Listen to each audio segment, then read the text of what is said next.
situações, na companhia de uma multidão de bilhões, de trilhões de seres viventes universais, em louvor, em alegria, em descoberta perplexa ante a criação infinda de todos os fenômenos da sabedoria, imensurável, perplexante, cheia de adoração, maravilhosa, estonteantemente embriagante da glória de Deus. É isso que me aguarda, porque é disso que eu sou feito já pela fé.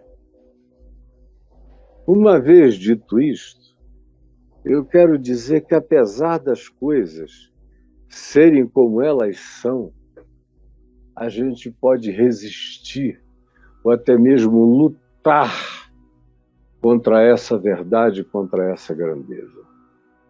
E eu quero que você leia comigo aqui no texto em 1 Timóteo, primeira epístola de Paulo, primeira carta ou epístola, como você preferir, de Paulo a Timóteo, e a gente vai ler juntos aqui, no capítulo 1, no verso 14. Olha só, Paulo começa dizendo: sou grato para com aquele que me fortaleceu. Sou grato para com aquele que me fortaleceu. A Cristo Jesus, nosso Senhor, que me considerou fiel. Cristo Jesus me fortaleceu e me considerou fiel e me designou para esse serviço, ministério, serviço de garçom, para essa diaconia, para esse trabalho de servir a humanidade. Me fortaleceu, me considerou e me designou para existir servindo a humanidade com o Evangelho, com a prática do princípio ômega do significado humano, que é aprender a viver como um Cristo entre os humanos, é se tornar um Jesus entre os humanos. Esse é o meu ministério, deve ser o seu, sermos pequenos Jesuses. Paulo diz, ele me separou para isto, a mim. Aí ele diz quem era ele, a gente fica sempre pensando nele como esse apóstolo. Não, ele pegou a mim, como eu era, como eu estava, a mim que noutro tempo, que vim de uma outra era, de uma outra consciência, de uma outra percepção, de outros princípios, com outros sentimentos, com outras determinações, com outros objetivos, com outra impressão de designação para a vida.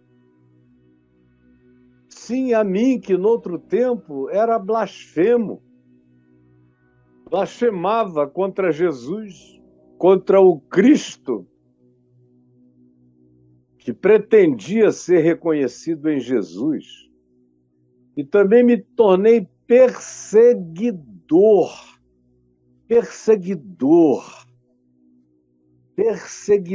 de todos aqueles que diziam que criam em Jesus.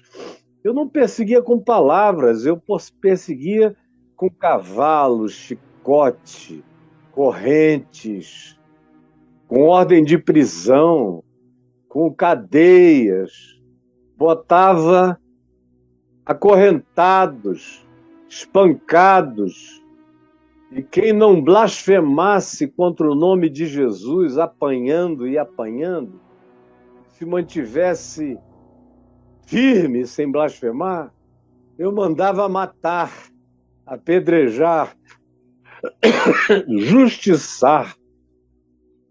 Era isso que eu era, na minha insolência, que não sentia nada, que ia aparentemente engolindo maldade e ainda passando a língua nos lábios como se fosse sobremesa. Tamanha era a minha insolência, a desumanidade, a falta de empatia que tomou conta de mim. No entanto, sendo eu assim, andando desse modo, você está prestando atenção? Sendo eu assim, vivendo dessa maneira, talvez não haja ninguém aqui que chegue perto desse cara. Com certeza não há. Alguém que tenha esse poder, essa autorização legal de sair obrigando gente que crê em Jesus a blasfemar, a chamá-lo das piores invenções possíveis. E quem quer que não o assim faça, seja entregue para a morte ou para suplícios no fim dos quais morrerão porque não suportarão. Tudo isso fruto dessa insolência, dessa total dureza de coração. Mas o choque não é esse. O choque é a gratidão que ele expressa dizendo: eu era assim. Durante tanto tempo eu fui criado para ser assim. Eu fui educado na mais severa ortodoxia.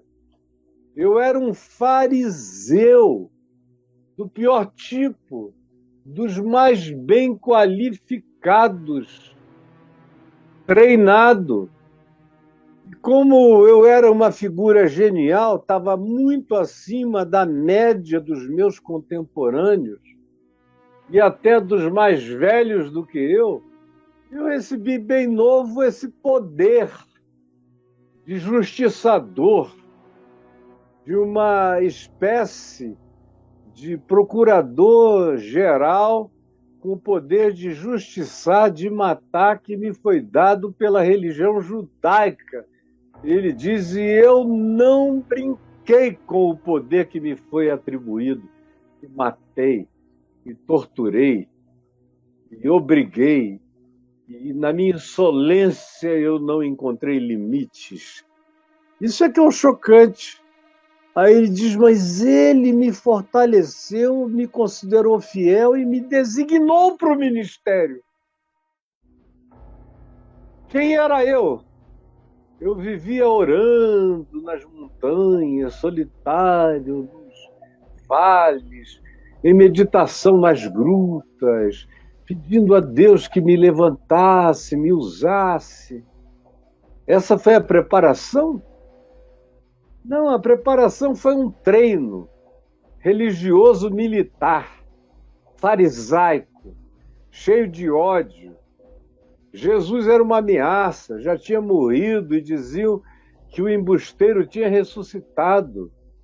Paulo via um monte de gente que ele conhecia amando a Jesus, o que aumentava o ódio dele. São todos uns burros, eu quero acabar com essa idiotice. O que estava faltando para ter acabado com isso, ter arrancado até a raiz dele, se eu estivesse aqui, era eu. Então eu vou arrancar o que sobrou. E foi aquilo a que ele se entregou. No entanto, sendo blasfemo, perseguidor e insolente, são palavras violentas, ele disse: mas obtive misericórdia. Isso é que é chocante, cara. Isso é que é chocante.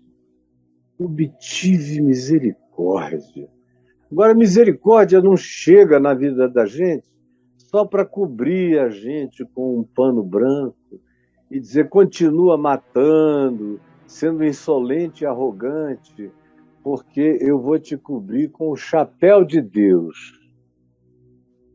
Vou te cobrir com o chapéu de Deus. E aqui embaixo você pode fazer o que você quiser, matar quem você quiser, porque eu olho e não vejo nada. Eu só vejo o meu chapéu,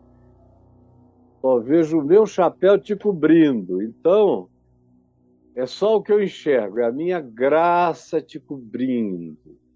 Não, não é assim. Quando ele diz mais obtive graça, o que ele está dizendo é que quando essa graça chega, o ser, o ente que está aqui sob ela, é transformado. Não é uma cobertura que dá licença para mentir, para pecar, para odiar, para se surgir, para blasfemar contra o próximo, para ter eles e nós mediado pelo ódio e pelo antagonismo. Não. Quando a graça chega, o ser sobre o qual ela cai faz propiciação, que é cobertura, é transformado, você entendeu? A graça que não transforma não é graça, é um verniz licencioso. A graça que não transforma não é graça, é só um verniz licencioso. Preste atenção. Mas obtive misericórdia, pois fiz a minha blasfêmia, perseguição e insolência.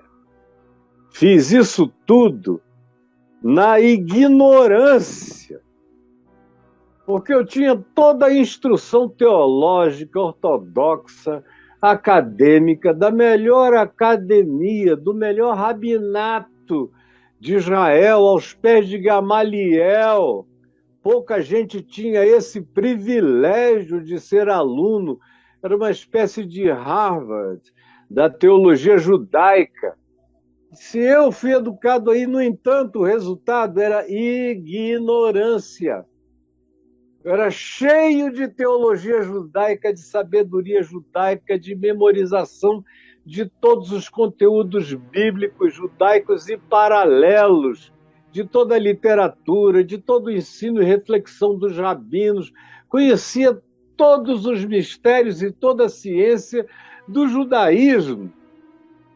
Ao mesmo tempo ele diz, mas eu obtive graça porque eu vivia na ignorância.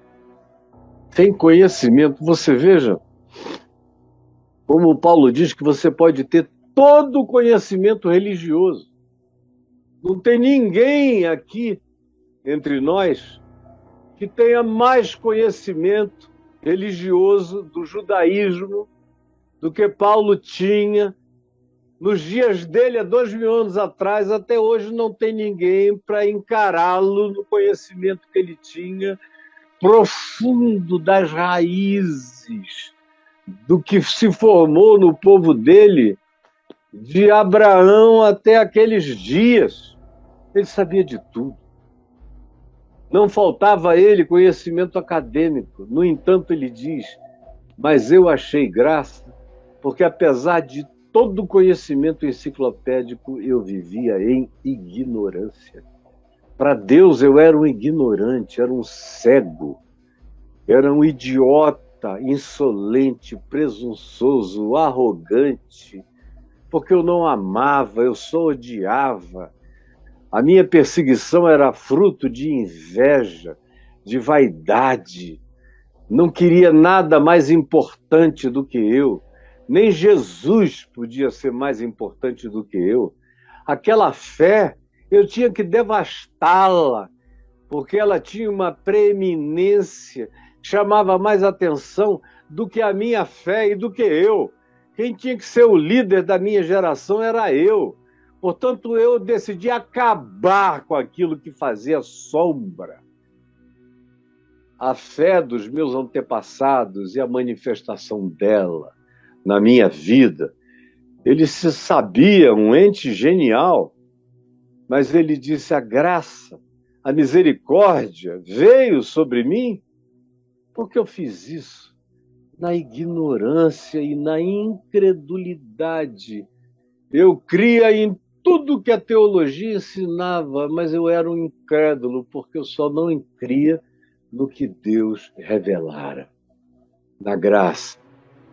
Na graça manifesta em Jesus, no que Ele já fez, já consumou, já acabou, já concluiu, por todos nós, rasgando o escrito de dívida, acabando com tudo aquilo que Paulo julgava ser vigente. E Jesus rasgou na cruz. E ele odiava isso, que depois veio a ser a pregação precípua dele, pela qual ele veio a morrer. Eu sabia tudo, só não sabia nada. E vivia em incredulidade, em dureza de coração, em ignorância, em burrice espiritual. Aí o verso 14 inicia dizendo, e é aqui que eu queria chegar, só aqui, diz, transbordou, porém, contra toda a minha dureza, contra a minha blasfêmia, contra a minha perseguição raivosa, contra a minha insolência, contra toda a minha soberba arrogância e ódio, contra toda a minha vaidade humana e inveja, a graça de Deus se derramou, porque eu era um estúpido sincero na minha atitude de acabar com tudo. Eu julgava que estava agradando a Deus, tentando calar a todo mundo que trazia a voz de Deus. Mas eu fazia isso na dureza, na psicopatia que a religião instilou em mim, no ódio e na dessensibilização, na lavagem cerebral daquela ação de hostilidade programada no meu coração. E enquanto eu fazia aquilo, eu sofria, me angustiava e não sabia nem por que o meu coração vivia cheio de resfolegância. Como diz Atos 9, respirando, Paulo ainda ameaças. É a expressão grega que definia o leão, a besta, a fera na arena.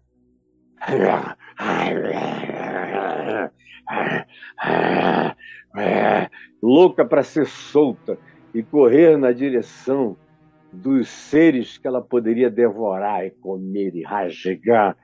A identificação que Lucas faz, que veio a ser o biógrafo de Paulo, e que é o historiador do livro de Atos dos Apóstolos, Lucas identifica Paulo com um bicho, uma besta raivosa, com aquela respiração das feras em estado agônico de partir para devorar.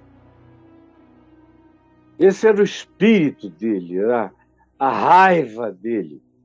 E era uma raiva que se acumulava ainda mais. Porque diz a história paralela que Paulo era primo de Barnabé.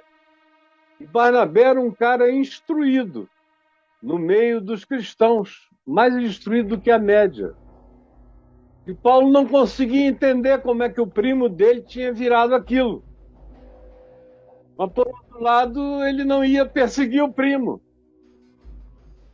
Mas ele perseguia qualquer um que estivesse em volta do primo, para fazer o primo saber que estava escapando por causa do sangue familiar, só do DNA e de uma antiga consideração.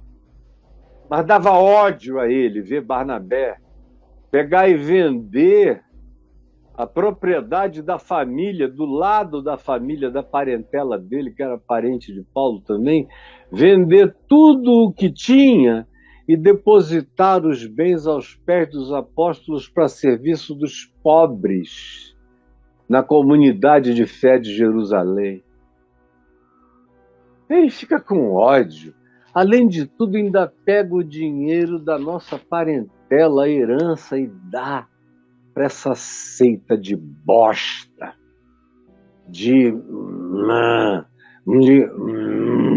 do que mais se você pudesse imaginar de raiva designada. O coração dele está assim, resfolegante, tomado como um bicho.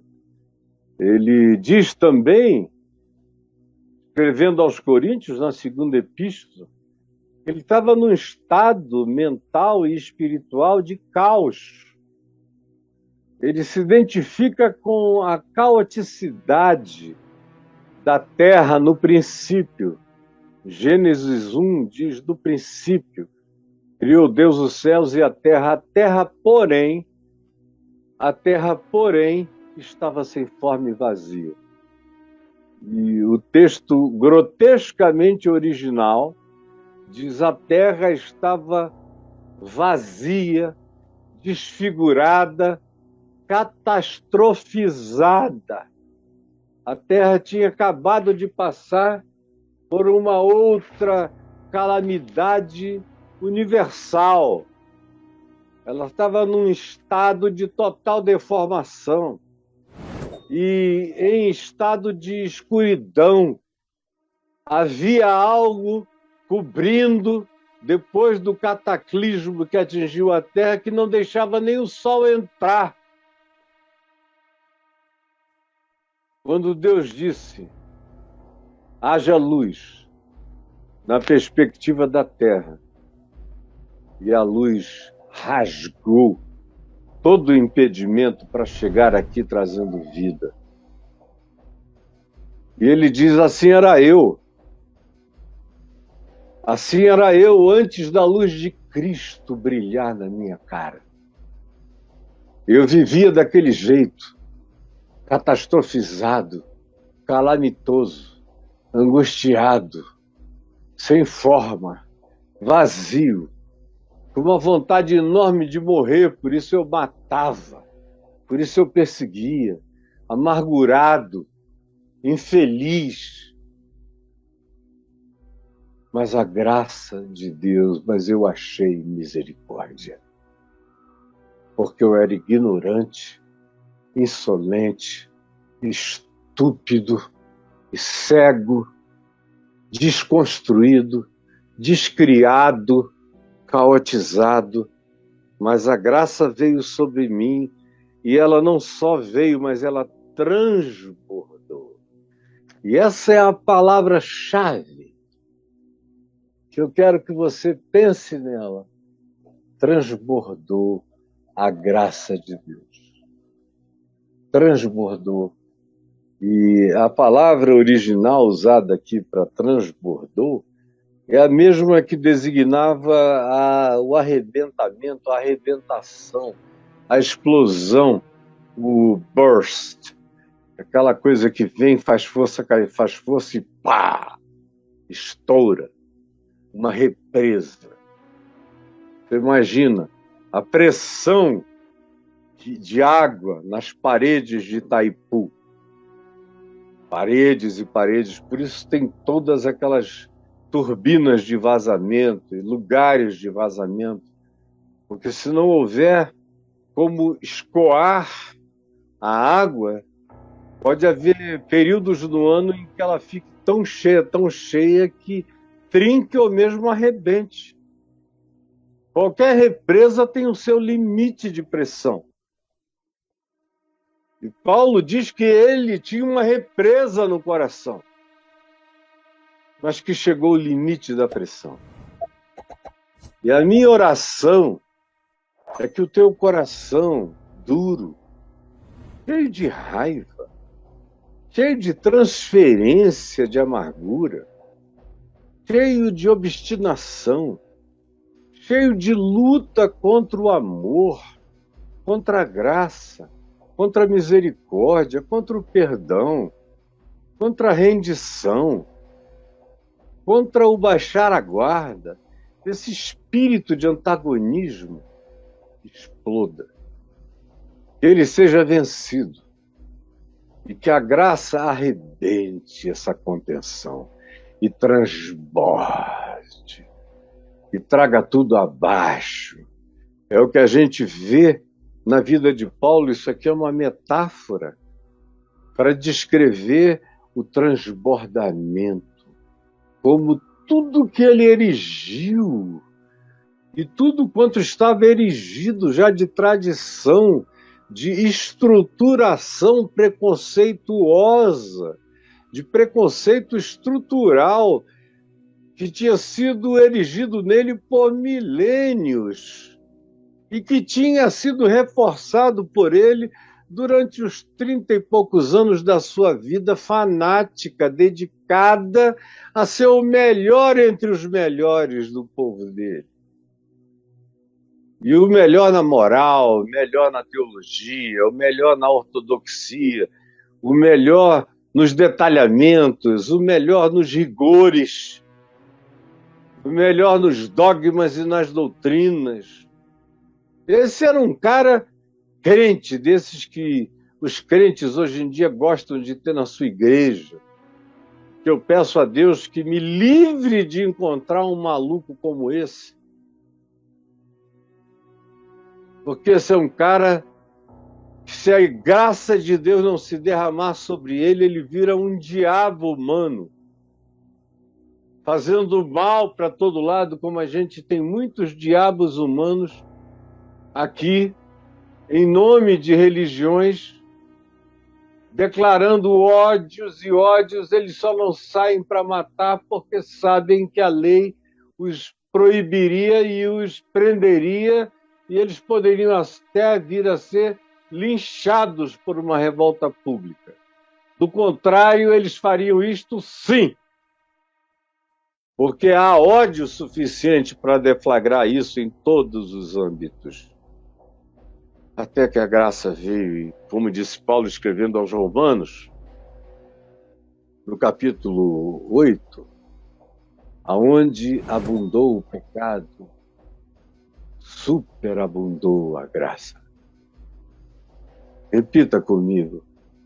Você conhece até esse versículo, mas talvez ele nunca tenha chegado tão perto do significado dele para você quanto hoje.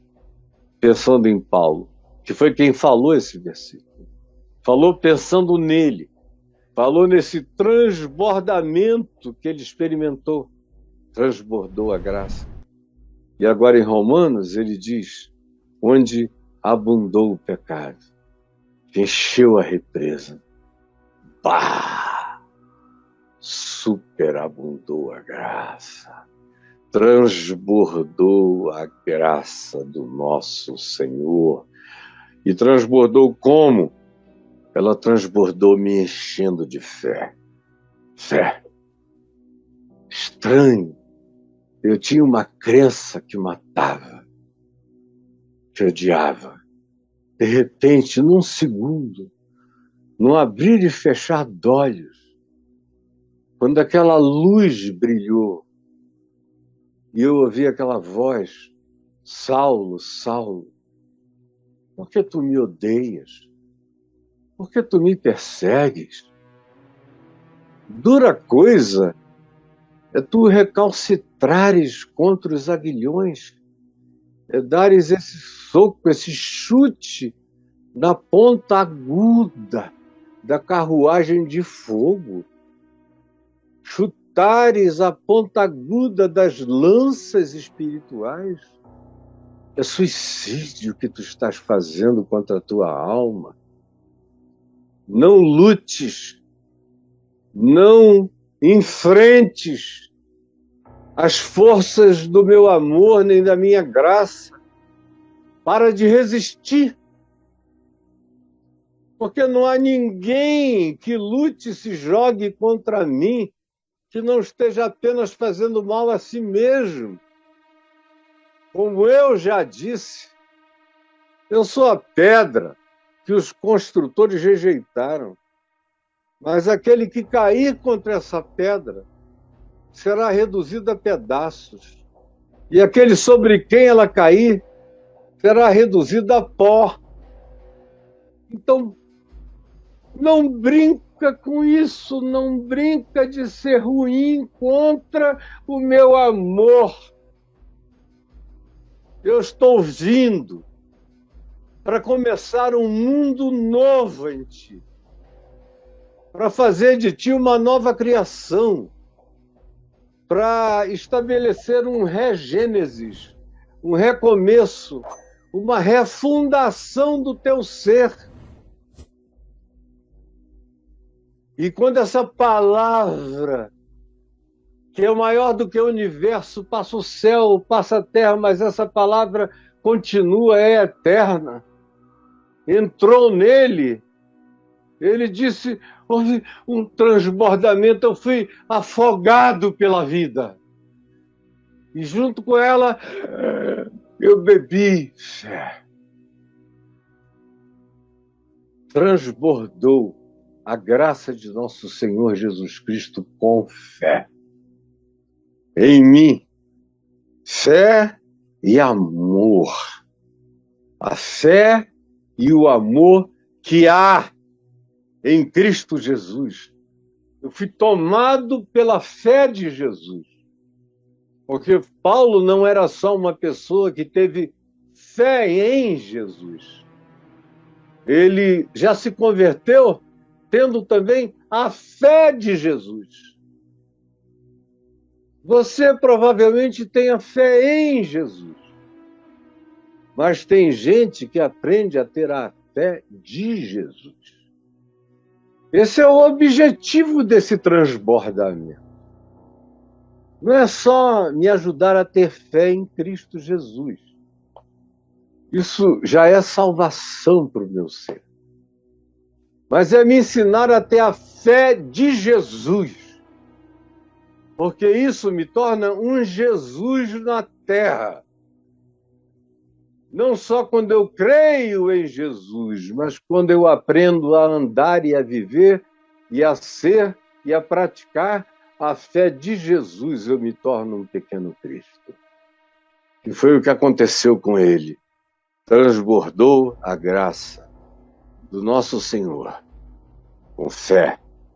A fé que vem dele, a fé que ele ensinou, a fé que ele praticou, a fé que ele exercitou, a fé que ele nos mostrou e demonstrou, e o amor que ele viveu, encarnou, sofreu, morreu e por cujo poder ressuscitou. Isso tudo de uma única vez explodiu em mim. Jesus se formou em mim. Naquela criação, nessa recriação, porque fiel é a palavra que não passa, fiel é a palavra e ela é digna de toda aceitação. Qual é essa palavra? Repita comigo essa palavra: que Cristo Jesus veio ao mundo para salvar os pecadores, dos quais eu sou o principal.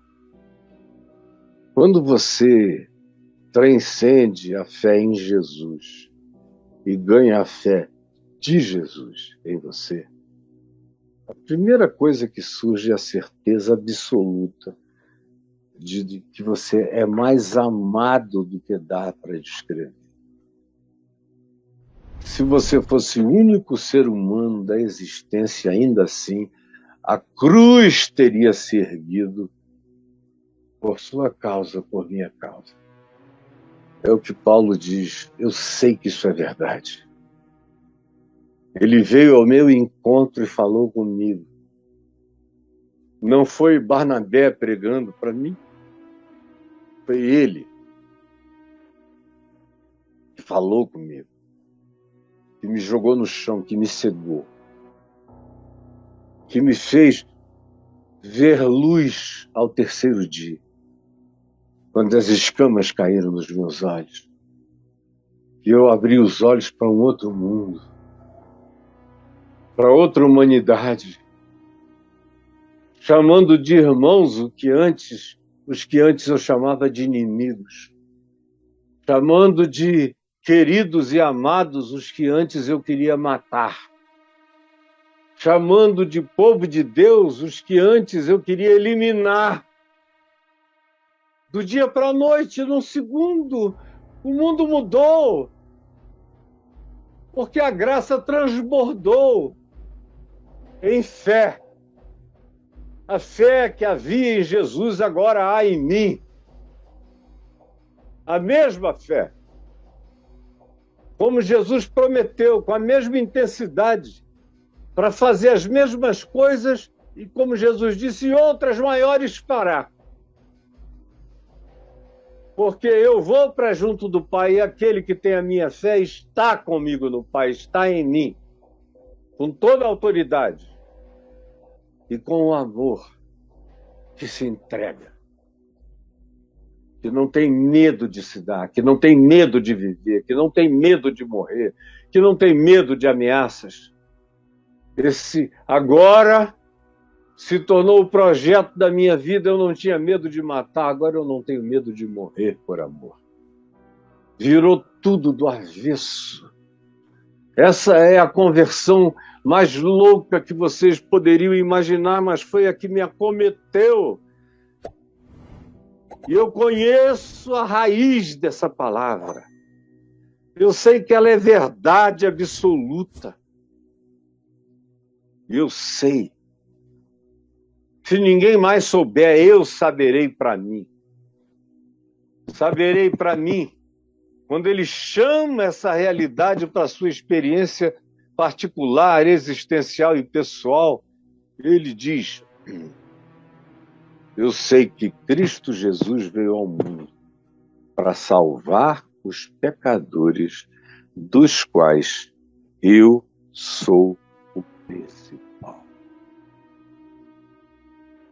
Tem muita gente que vem resistindo à graça de Deus há muito tempo, aqui comigo. É claro que, eventualmente, agora a maioria dos que estão nessa plataforma aqui são cristãos que acham que não estão resistindo à graça de Deus, apenas acham. Mas muitos deles, à medida em que vão ouvindo, vão descobrindo como resistem à graça de Deus numa quantidade enorme de aspectos, de dimensões, de aplicações, de expressões do Evangelho que o cara diz: não, nesse âmbito da minha vida eu não quero essa conversão. Vão escolhendo e selecionando áreas.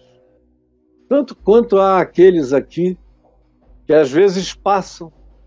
Quem sabe hoje é o seu dia de ter passado por aqui, parou só para ver o que esse herege tinha para falar. E a palavra do herege se transformou nos seus sentidos em palavra de Deus. E está constrangendo você, gerando uma aflição, uma cólica, como a palavra que Paulo usa para constranger, constrangimento, constrangido pelo amor, é a expressão que designa essas cólicas intestinais, essa premência angustiosa de que alguma coisa tem que sair da gente ou a gente morre junto. E é isso que ele diz: o amor de Cristo foi gerando esse constrangimento, foi espremendo tudo aquilo que não era para estar no meu interior. E o Evangelho foi tomando conta de todo o meu ser. E eu ganhei essa convicção inabalável. Podem inventar hostilidade contra o Evangelho que eu estou aqui para viver. E quando ele escreveu isso a Timóteo, ele não estava falando do futuro. Ele já era um velho, com certeza absoluta de que dentro em breve seria morto, provavelmente assassinado por mãos romanas, a pedido da religião judaica ou da loucura do imperador Nero, como veio acontecer. Mas ele diz: podem inventar o que inventarem, não tem nada que me arranque daqui. Porque eu me tornei pior na prática do amor de Deus do que eu era diabólico na prática do ódio contra o amor. O que aconteceu, esse meu segundo estado, é muito mais poderoso do que o primeiro. Ninguém arranca esse espigão daqui. Ninguém me tira dessa mão.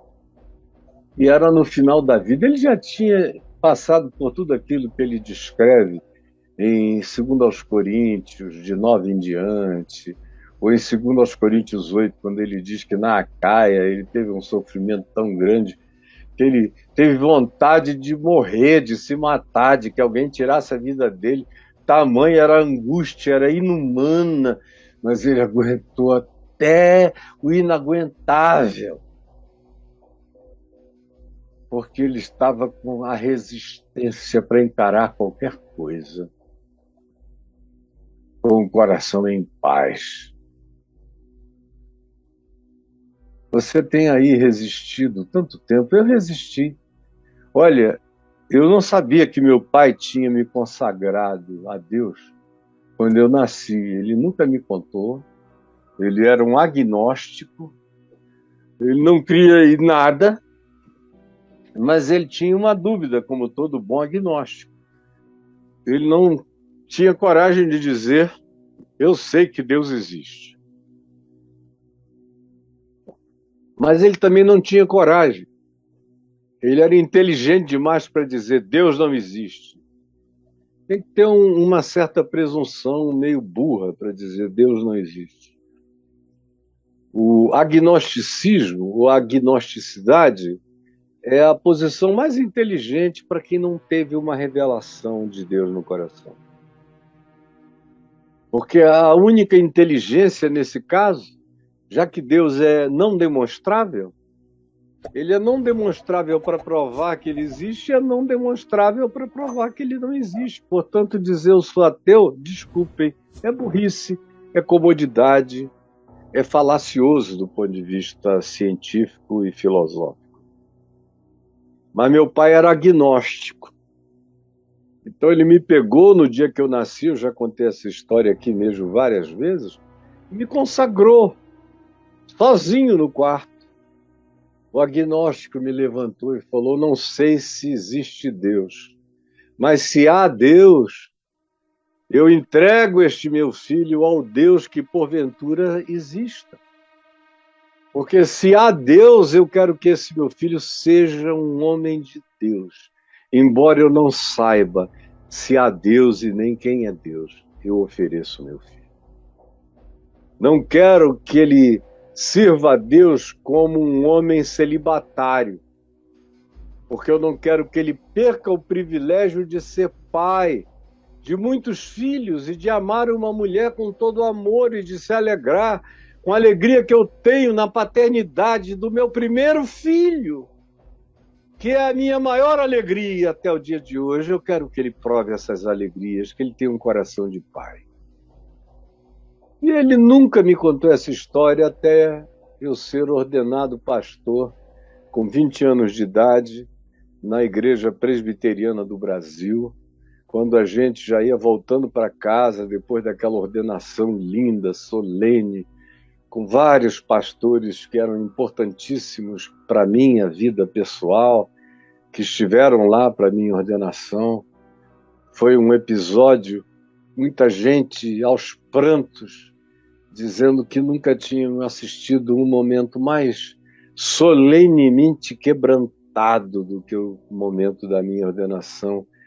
A igreja toda feita de filhos na fé que eu tinha trazido naqueles 2 primeiros anos de conversão a Cristo, chorando aos prantos de verem aquele maluco doido dos cogumelos, do ayahuasca, dos ácidos, das brigas, da mulherada, agora quebrantado, santo, de joelhos aos prantos, querendo servir a Deus para o resto da sua vida, e os pastores aos prantos, e a igreja aos prantos, e meu pai pálido de emoção, derramando lágrimas grossas.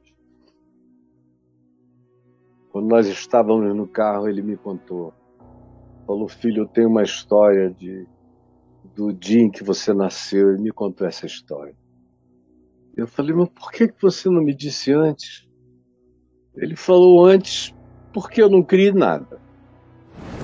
E eu não queria te influenciar com uma coisa que nem eu mesmo sabia se era verdade.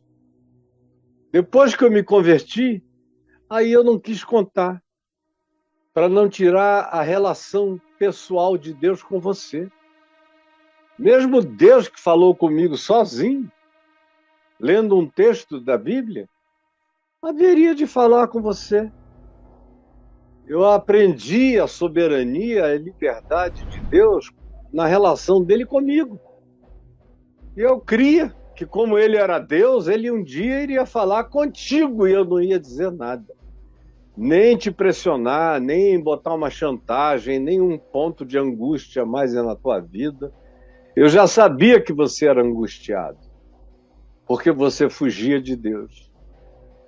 E eu, de fato, voltando aqui, fechando um parênteses, fugia de Deus desde que eu preguei a primeira vez aos 13 anos.